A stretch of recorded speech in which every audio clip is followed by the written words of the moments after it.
வெள்ளிக்கிழமைகளில் வழிபாட்டில் ரொம்ப ரொம்ப முக்கியமான ஒரு விஷயம் தீப வழிபாடு தான். வெள்ளிக்கிழமை அதிலும் குறிப்பாக சுக்கிரஹோரை நேரத்தில் நீங்கள் உங்கள் வீட்டு பூஜை அறையில் நெய் தீபத்தை ஏற்றி அந்த தீபத்தில் சிட்டிகை அளவு இந்த பொடியை சேர்த்து தீபத்தை ஏற்றி வச்சுட்டு நிலைவாசலில் போய் இந்த பொடியை தூவி விட்டீங்க அப்படின்னா பெரும் செல்வந்தராகும் யோகம் உங்களுக்கு உண்டாகும் அப்படின்னு சொல்லப்படுது. இப்போ நான் சொல்லக்கூடிய இந்த பரிகாரம் மார்வாடிகள் தொடர்ந்து செய்யக்கூடிய பரிகாரமாகவும் சொல்லப்படுதுங்க.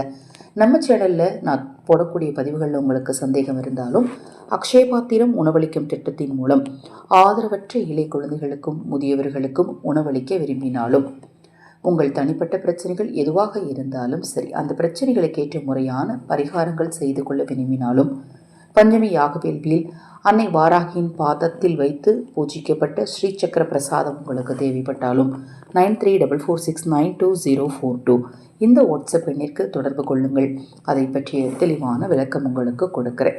அதே போல் உங்கள் வீட்டில் இருக்கக்கூடிய பெண் குழந்தைகளை நீங்கள் தீபம் ஏற்ற பழக்குங்க.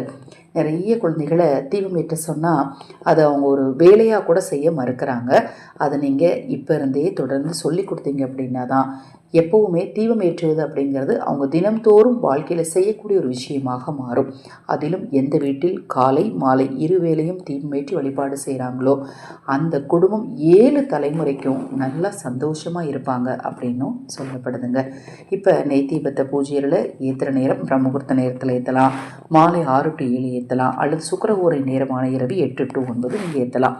இந்த தீபத்தை ஏற்றுற நாளில் உங்கள் வீட்டு பூஜையில் மகாலட்சுமி தாயாருக்கு பாலுடன் குங்குமப்பூவும் கல்கண்டும் கலந்து பிரசாதமாக வைக்கிறது கூடுதல் சிறப்பு. தாமரை பூ வச்சு வழிபட்டீங்க அப்படின்னா மிக மிக சிறப்பு. இப்போ நீங்கள் நெய் ஊற்றி அகல் விளக்கு அல்லது வெள்ளி விளக்கு எடுத்து வச்சுருப்பீங்க, இல்லை பஞ்சமுக விளக்கு வச்சுருப்பீங்க, இல்லை சங்கு விளக்கு, என்ன விளக்கு நீங்கள் ஏற்றினாலும் சரி, அந்த நெய்யில் சிட்டிகை அளவு பச்சை கற்பூரத்தையும் வசம்பையும் கலந்துக்கணும். வசம்பு நீங்கள் கேரட் துருவீங்க இல்லையா, அதில் கூட நீங்கள் சேவிக்கலாம். பச்சை கற்பூரத்தை நீங்கள் கைட்டே நுணுக்கிக்கலாம். அது ரெண்டையும் ஒன்றா கலந்து அதை அந்த விளக்கில் போட்டுட்டு அதன் பிறகு போய் நிலைவாசலுடைய இருபுறம், அதாவது வலதுபுற கார்னர்லேயும் இடதுபுற கார்னர்லேயும் நீங்கள் இந்த பொடியை தூவி விட்டுட்டு மகாலட்சுமி தாயாரை மனதார நினச்சி உங்கள் வீட்டு நிலைவாசலை தொட்டு கும்பிட்டுட்டு தீபத்துக்கு முன்னமர்ந்து செல்வம் சேரணும்னு நீங்கள் மகாலட்சுமி அன்னையை மனதார வழிபட்டீங்க அப்படின்னா தொடர்ந்து உங்களுக்கு செல்வம் சேர்ந்துக்கிட்டே இருக்கும். குறிப்பாக தங்கம் எனக்கு சேரவே மாட்டேங்குதுங்க, அடமானம் வச்ச நகையை மீட்கவே முடியல அப்படிங்கிறவங்க 48 நாட்கள் தொடர்ந்து இந்த பொடியை போட்டு தீபம் ஏற்றி இந்த பொடியை வாசலில் தூவி விட்டிங்கன்னா கண்டிப்பாக நகை அடமானத்துக்கு போகாது, தங்கம் மேலே தங்கம் உங்களுக்கு சேர்ந்துக்கிட்டே இருக்கும். ரொம்ப கஷ்டமான பரிகாரம்லாம் கிடையாது.